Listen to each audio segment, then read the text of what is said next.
안녕하세요. 심플한 관심 종목 TV입니다. 해당 영상 이제 최근 시황이 좀 안 좋죠. 그래가지고 그거에 대해서 그냥 좀 얘기하는 영상이 되지 않을까. 그래가지고 이게 시황이 안 좋다라고 표현을 하는 게 제가 그냥 이제 단순하게 지수가 안 좋아서 시황이 안 좋다, 시장이 안 좋다. 이것도 사실 틀린 말은 아니에요. 지수라는 거 자체가 기본적으로 이제 투자 심리, 투심이라고 하죠. 줄여서 투심에 대해서 분명히 영향을 끼치는 부분이 좀 지대하긴 합니다. 그리고서 따라서 지수 자체는 이제 또 외국인 기관 매수세 요런 거 매도세, 외국인 기관의 매수 매도세로 갖다가 대체적으로 좀 이루어지는 케이스가 많다 보니까 그런 이제 수급이라고 표현하는 그런 것들에서 이제 문제가 있을 때 지수가 좀 밀리다 보니까 그러면은 개인들도 지수 당연히 눈 뜨고 보고 있는데 지수 안 좋네, 지수 막 저점 깨고 막 이거 좀 안 좋네, 이런 생각하니까 투심이 당연히 안 좋아지긴 해요. 그래서 지수가 분명히 그런 투자 심리, 지수가 안 좋아서 시장이 안 좋다, 어느 정도는 일맥상통을 하긴 하죠. 근데 이제 또 이게 100% 그런 건 아닙니다. 근데 이제 우리가 제 영상을 보시는 분들은 특히 다들 어떤 매매를 하시죠? 수급주 매매를 하나요? 우리가 반도체, 외인, 기관 이런 거 매수세를 보면서 당일 기관 외국인이 얼마를 살 것 같고 그거에 대해서 몇 프로 오를 수 있겠구나, 그런 수급을 보면서 매매를 하나요? 우리가 수급 매매를 하나? 수급 매매가 아니죠. 그러다 보니까 지수가 안 좋더라도 또 괜찮은 시장일 때가 또 있거든요. 이게 뭔가 좀 안 맞을 것 같지만 지수가 그냥 횡보가 있고 하락이 있죠. 근데 하락을 할 때도 좀 강한 타만 있으면은 거기에 오히려 돈 쏠리고 해가지고 매매하기 오히려 더 편할 때도 있어요. 근데 지금 최근 시장은 저 같은 경우에는 좀 지수가 안 좋은 것도 분명히 있죠. 그것도 한몫을 할 거예요. 투자 심리에 대해서. 투자 심리가 전체적으로 죽고 그거에 대해서 종목들이 좀 움직임이 약한 게 보이거든요, 저는.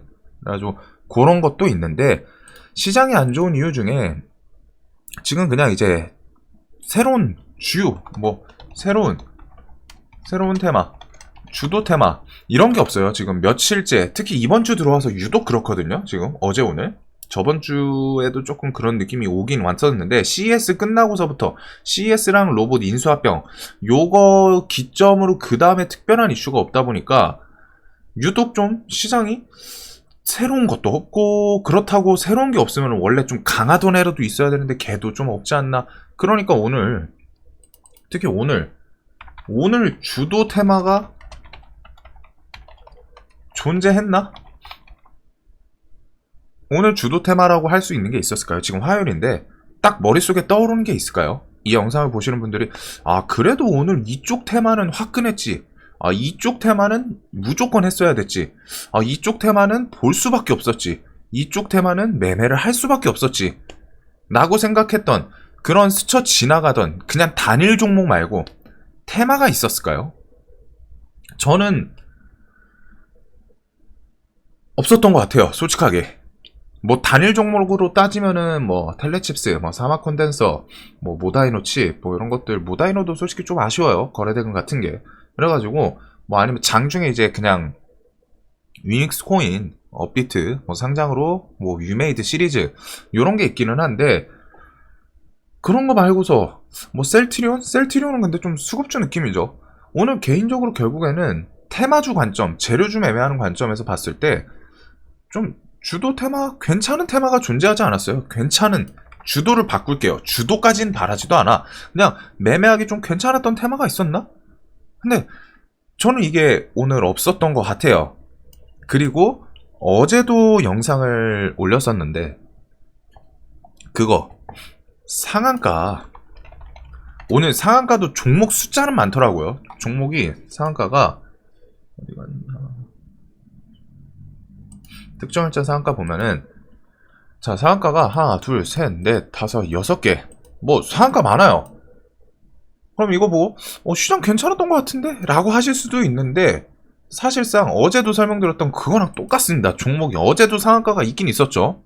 혹은 상한가 갈 수 있을 법 했는데 밀렸던 종목도 있는데, 어제랑 똑같아요. 거래대금을 보세요.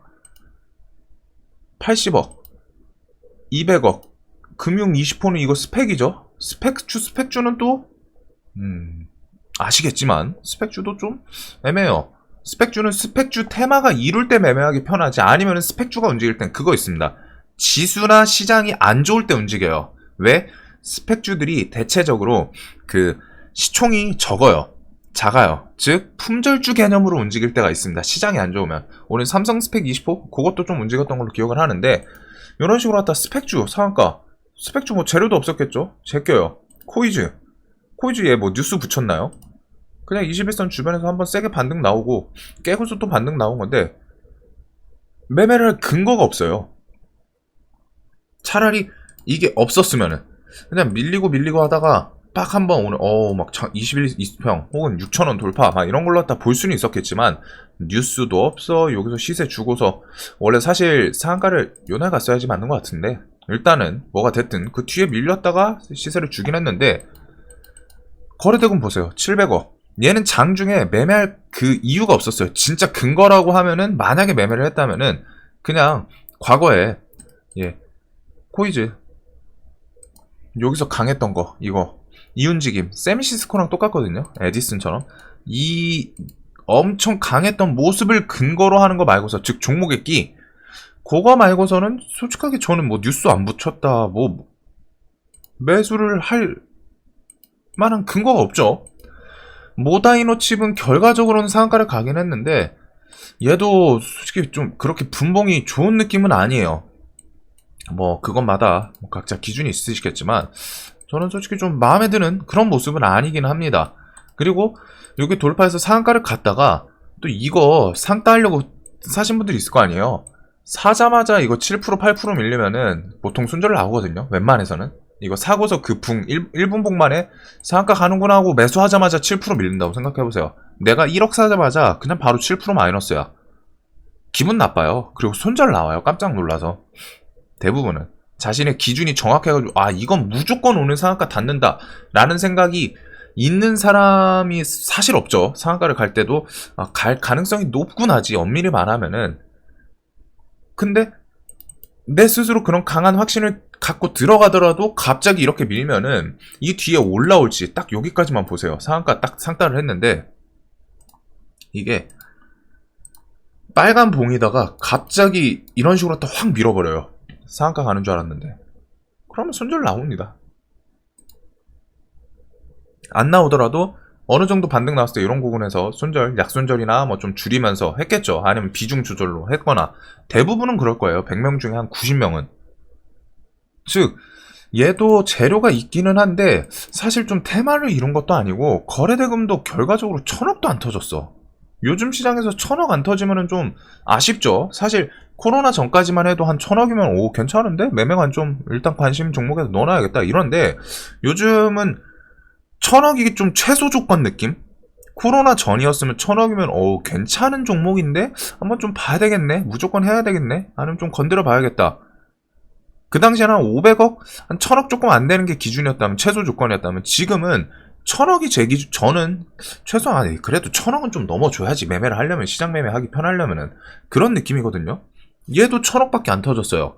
그 다음에 에디슨 같은 경우에는 아침에 갭도 많이 떴고, 그 다음에 이제 인수 관련해서 이미 어제 그걸 갖다가 어제 뉴스 나오고 뭐 상한가를 간 상태죠. 그리고 갭도 많이 떴고, 관련해서 재료 매매 하시는 분들 중에서는 얘가 이제 아침에 일단 갭이 17% 18% 떴잖아요. 매매하기가 그렇게 수월했던 모습은 아닙니다. 결과적으로 상한가를 가긴 했지만 뭐 거래대금 뭐 5천억 괜찮게 터졌어요. 뭐 최근에 계속 관심을 받았으니까. 근데 솔직하게 갭이 일단 20% 떴다라는 것부터가, 17% 18% 떴다라는 것부터가 기본적으로 종목이 접근하기 쉽지가 않네. 5% 10% 떠도 이거 좀 고민을 해야 되는데 20% 가까이 떠? 위로 올라가면은 한 13% 밀리면은 50% 정도 밀릴 수 있겠구나, 이런 구간이잖아요. 갭이 많이 뜬 시점부터 쉽지가 않습니다. 그리고 재료 관련해서도 뭐가 됐든 어제 인수 그거에 대해서 이제 그 계약금 이런 거를 입금을 했기 때문에 납품이라고 해야 되나? 그래가지고 그런 측면에서 얘는 뭐 누구는 좋게 보셨을 수도 있어요. 이 정도 재료면 상한가 가겠지. 근데 저는 제 입장에선 평상시에 말했던 바처럼 재료 소멸.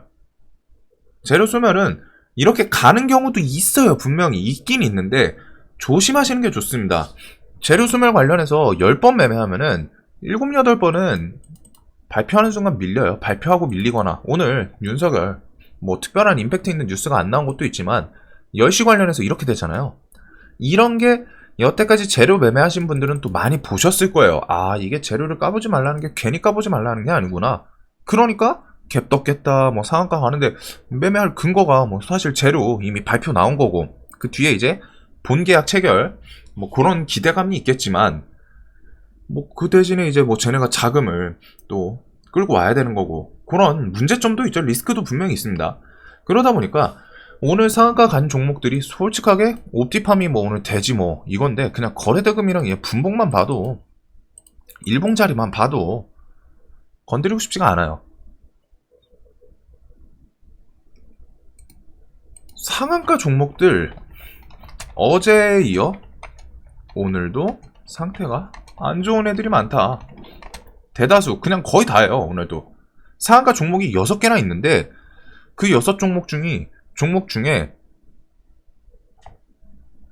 야 이거는 좀 건드려 봤어야지 없습니다. 저도 모다이노치 뭐 결과적으로는 끝에 상따를 하긴 했는데 차트랑 뭐 그나마 뭐 이제 뉴스 붙이고 뭐 했으니까 하긴 했는데 비중도 많이 못 실어요. 저런 게 좀 긴가민가 하다 보니까 상가도 안 좋아요. 그리고 이런 거에 대해서는 지금 기본적으로 계속 그런 건 있죠.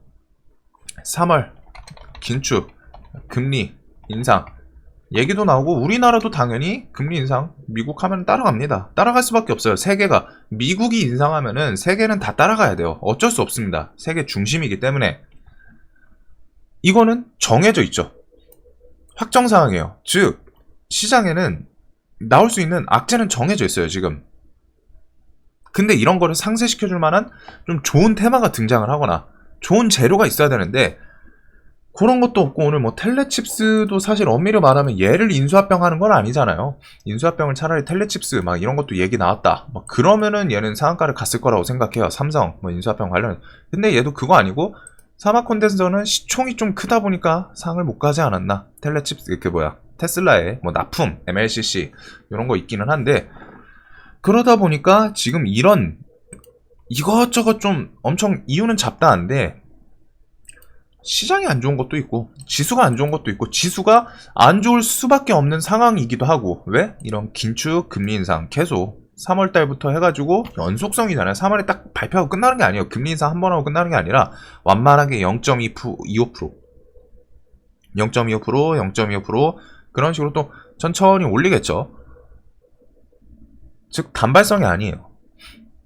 그리고 시장 상태도 메롱이야. 지수가 안 좋더라도 강한 테마나 뭐 좀 주도 테마 있으면 매매할 만하는데 새로운 테마도 없고 주도 테마도 없고 상한가 종목들은 전체적으로 그냥 상태가 안 좋고 그리고 이제 지수도 관련해가지고 좀 보시면은 날마다 내려가죠. 날마다 금리 인상 그 긴축 얘기 좀 확정적으로 나오니까 그때부터 그냥 계속 하루 반등시켜주나 싶더니 제가 이거 비중 조절하라고 했을 때 아마 이때부터 비중 조절 좀 들어가야 될 것 같다라고 설명을 했던 걸로 기억을 해요. 왜? 금리 인상 얘기 나오고 미국 시장 밀리고 하니까 이날 얘기하고 그날 새벽에 미국 밀리고 그리고서 그 다음날 기술적 반등 주나 싶었는데 항상 이런 부분이 문제거든요. 관련해가지고 이 반등을 어느 정도 이제 비중에 대해서 좀 시장 매매 하시는 분들은 이거를 좀 계좌를 비울 수 있는 기회로 생각을 해요. 근데 초보분들은 이렇게 해가지고 반등이 나오면은 이거 생각보다 안 밀리는 거 아니야? 이렇게 돌려주는데 여기서 이렇게 해가지고 다시 5일선 타고 올라갈 것 같은데 라는 생각을 해요. 물론 미래일은 모릅니다. 내일 하락을 할지 얘가 진짜 돌려줄지 아무도 몰라요. 아무도 모르는데 이제 계좌를 항상 보수적으로 지켜버릇해야지 관련해가지고 기회를 잡든 뭐 살아남든 하는 거거든요. 즉 애초에 마인드셋이 좀 다른 거예요. 좀 하시는 분들은 이렇게 밀리고서 금리 인상 얘기 나오면서 밀린 거니까 이거는 좀 지속성 있게 뒤에 며칠 더 밀릴 수도 있겠다. 그래서 제가 차트 관련해서 막 한 900포인트까지 이런 거 일단 여기까지는 좀 생각은 해둬야 된다. 전저점 일단 깰 가능성도 높고 그런 걸 같이 설명을 드렸던 건데 그거 관련해서 저는 그렇게 설명을 드렸으니까 그거에 맞춰서 뭐 지수는 좀 한동안 뭐 돌리더라도 그냥 방향성 자체가 좀 횡보 하락장으로 갈 가능성이 높겠구나라고 생각을 하니까 그에 맞춰서 반등 주면은 뭐 수익 계좌에서 좀 덜어낼 거 덜어내고 수익 나오면은 그 수익금으로 이거는 좀 시장에서 너무 소외됐는데 뭐 비중 자르고 손절 치고 뭐 그런 식의 이제 자연스러운 매매가 있는데 거기서 좀 많이 갈려요. 어차피 이런 하락은 매번 온다라고 말씀을 드리죠. 매번 와요, 매번 와요. 안 올 수가 없어, 우리나라 시장. 우리나라 시장뿐이 아니라 미국이 그나마 좀 멋있긴 했는데 그래도 시장 사이클상 하락은 옵니다. 이게 거의 한두 달 간격으로 계속 하락 이런 게 나오잖아요. 근데 초보랑 잘하는 사람들의 차이는 초보들은 이런 하락이 나올 때마다 다 두들겨 맞아요. 못 피해. 나올 때마다 다 맞아. 다 두들겨 맞아.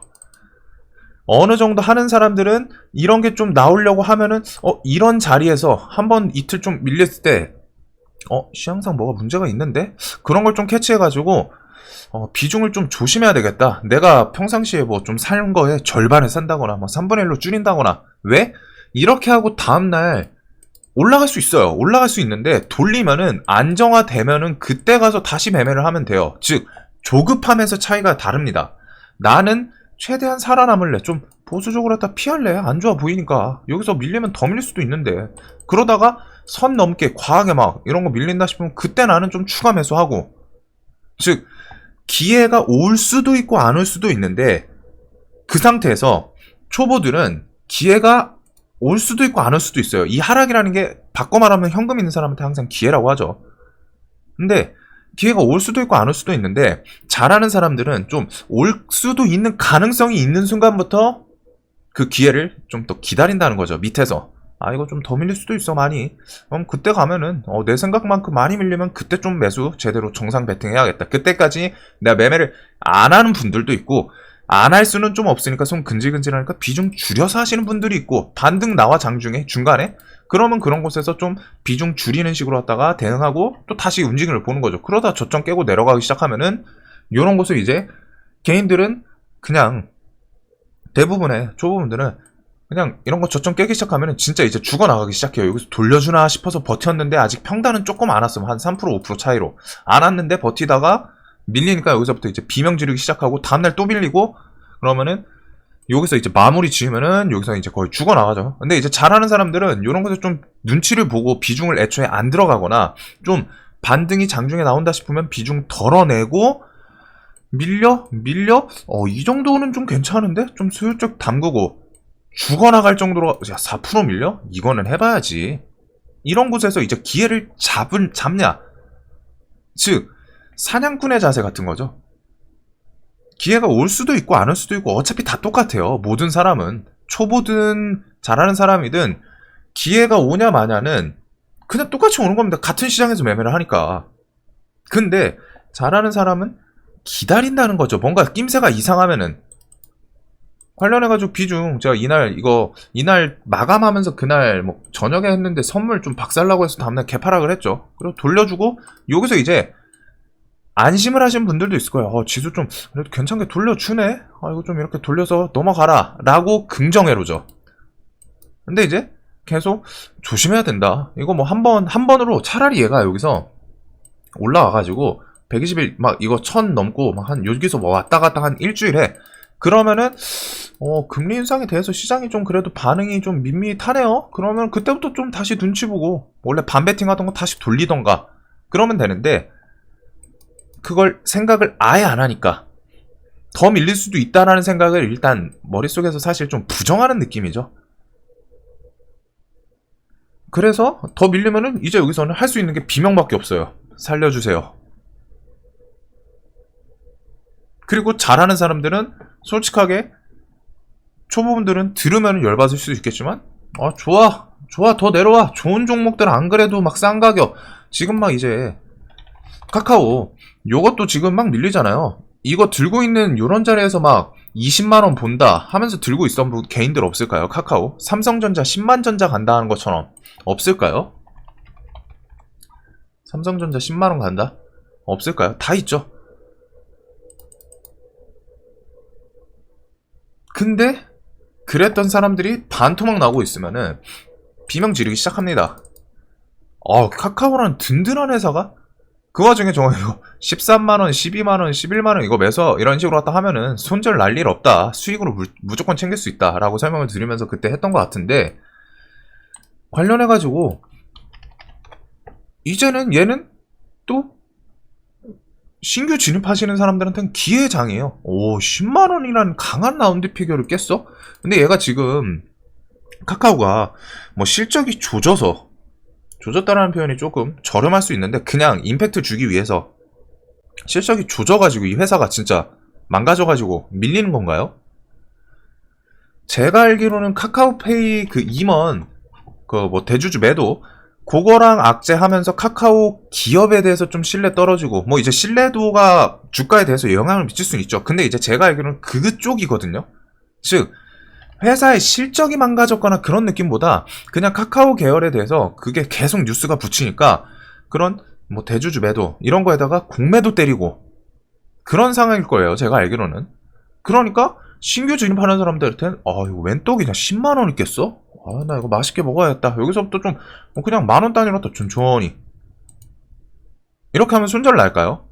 이 회사는 기본적으로 우리나라 안 망하면 같이 가요. 망할 수가 없어요. 진짜 뭐 내부 뭐 폭발하는 그런 사건이 나오는 게 솔직히 뭐 있을 수는 있는데, 그런 케이스가 아니라 정상적으로 이 회사 틀을 잡아놓은 게 얼마나 좋은데 안 망한단 말이에요.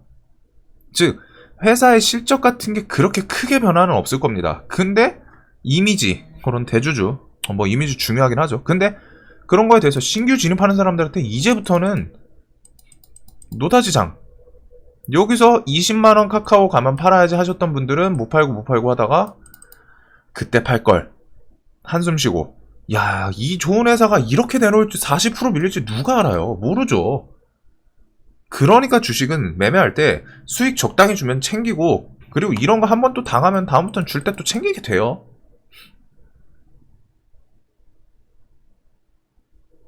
카카오뱅크도 좋아 보이던데 저는 5만원 깼죠. 이거 상장하고 요거 저점을 깼습니다. 근데 올해 금리 인상하고 하면은 은행들 뭐 회사 뭐 은행에서 뭐 대출 얼마나 나올지 모르겠지만, 그래도 금리 인상하면은 은행들 증권 금융 이쪽이 그래도 좀 실적이 조금은 더 도움이 될 수 있겠죠. 대출해주는 거에 대해서 이자, 그게 실적으로 연결될 수 있으니까. 얘도 지금 비슷한 개념이에요. 제 눈에는 사실 그냥 이 카카오 계열사들 다 그냥 공매도거든요. 공매도 그냥 딱 이슈 하나 잡아가지고 꼬투리 잡아서 대주주 임원급 매도. 이거 도덕성에 문제 있는 거 아니야? 뉴스 계속 붙이면서 공매도. 근데 신규 진입자들한테 또 이런 게 장기 투자하는 분들한테는 기회라는 거예요. 물론 얘가 5만원인데 4만원에서 반등이 나올지 3만원까지 밀렸다 반등이 나올지 모릅니다. 그러니까 분할 매수를 해야 되는 건데, 그렇게 하면은 손해 볼 확률보다는 수익 볼 확률이 압도적으로 높아요. 그 와중에 오늘 지수 계속 이런 것도 보시는 게, 코스닥은 양매도 계속 이어지고 있습니다. 이거 6일치 양매수 들어온 거 얼마만이냐, 칭찬한 지 엊그제 같은데 계속 매도 나와요.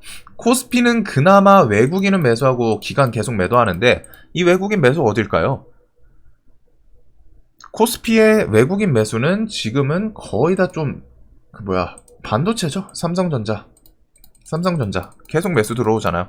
이런 걸 보면서 또 생각을 할 수 있는 게, 이거 지수 하락하면서 반도체 쪽 밀리면 이것도 기회 아닌가? 이런 생각도 좀 할 수 있어요. 제 생각에는.